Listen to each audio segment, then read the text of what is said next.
Because if you end up buying the wrong type of peanuts or peanut butter, you may find that your health is going to suffer. There's this one ingredient in 80% of all peanut butter you don't want it in your body. And if you eat the right type of peanut butter or peanuts, I don't think there's going to be a lot of health issues, but I recently started the carnivore diet just to test it out for a couple weeks. From the elimination of the nuts, my bloating went away. Now, when you're consuming conventional peanuts, unfortunately, peanuts are probably one of the most heavily sprayed with pesticides and insecticides, and especially fungicides, out of many different things that you might eat. A peanut is not an actual nut, it's a legume.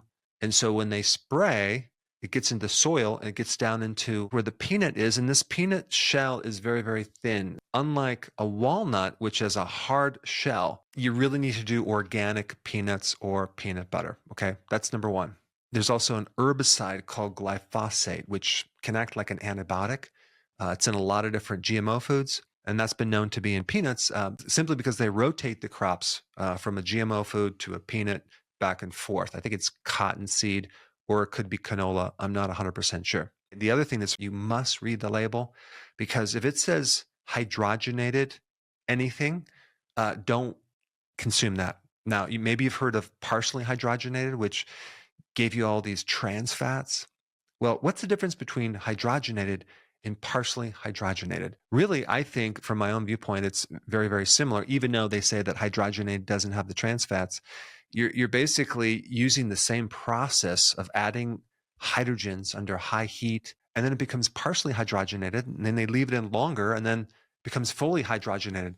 And so you want to avoid anything that says hydrogenated or partially hydrogenated. Also, they sneak in vegetable oils, which are not vegetable oils, they're seed oils. They put this in the peanut butter. So you just don't want to even have that in your body. The other thing that slips in there is this sugar. Sometimes family members will buy peanut butter, right? And I'll start consuming it on something. And I'm like, wow, this is really good. And I'm like, let me read the label. This is why it's so good, because it has sugar in it. But there's one more ingredient that's a carcinogen. It can increase the risk of certain cancers by 46%. And that ingredient is monoglycerides. There's a French study that links it to cancer. So we don't want that in our diets. And they use it just to kind of break things up so you don't have that layer of oil at the top. So myth number 2, peanuts support weight loss because they're satiating. Well, while they may be satiating, they certainly will not support a healthy weight, especially in the long run, because these compounds cause inflammation, cause leaky gut. And one of the best ways to make people gain weight is to cause leaky gut. And I've written an entire book, The Energy Paradox, about how leaky gut contributes to weight gain, not weight loss. We store fat in our gut as a fuel supply for our immune system, attacking the things that come across our gut, like the peanut lectin. Now here's one of my favorites. Peanuts support heart health. Sorry, as a cardiologist who has performed over 10,000 heart surgeries, this one is a no-go. Believe it or not, if you want to produce atherosclerosis, heart disease in monkeys, you feed them peanut oil. If you remove the peanut lectin from peanut oil and give it to the monkeys, they don't develop heart disease. And yet peanut oil has the peanut lectin. So if you want to produce heart disease in monkeys who don't get heart disease, give them peanut oil and you'll get heart disease. Need I say anything more? Now you're going, but wait a minute. The peanut skin in Spanish peanuts has resveratrol. Isn't that good for heart health? Well, that's like saying that water is good for you, but a tsunami must be the best there can be. The problem is the resveratrol content is in the peel of peanuts, and only Spanish peanuts, by the way. And it's so minimal that you'd have to eat pounds and pounds and pounds of peanuts to get the resveratrol content in one glass of wine.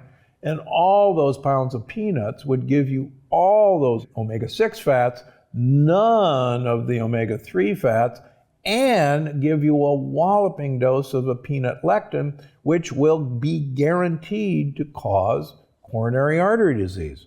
That doesn't sound like a very good idea. So if you find a peanut butter that has all of those factors, I would upgrade to a better quality peanut butter. Okay, peanuts and salt, pretty natural. If we want to improve it more, we want organic peanuts and sea salt. If we want to improve it even a little bit more, I would recommend Valencia organic peanuts. They're the ones that have the least amount of potential aflatoxin, which is a toxin from certain molds that can grow on peanuts, which is very, very damaging to the liver. And they use sea salt, which is better than regular table salt. Sometimes it's really hard to not overdo it with peanuts or peanut butter. I know if I sit down and start eating peanuts, I will pretty much eat the whole bag. And I can feel this like heavy feeling underneath my right rib cage. That's my gallbladder trying to digest these fats. One more point about peanuts and peanut butter. If you can have them with the meal, that's better than a snack, especially if you're snacking late at night, because anything that you consume of any significance as far as calories can spike the insulin. And if you're into intermittent fasting, nuts are a dangerous item to have around, especially late at night.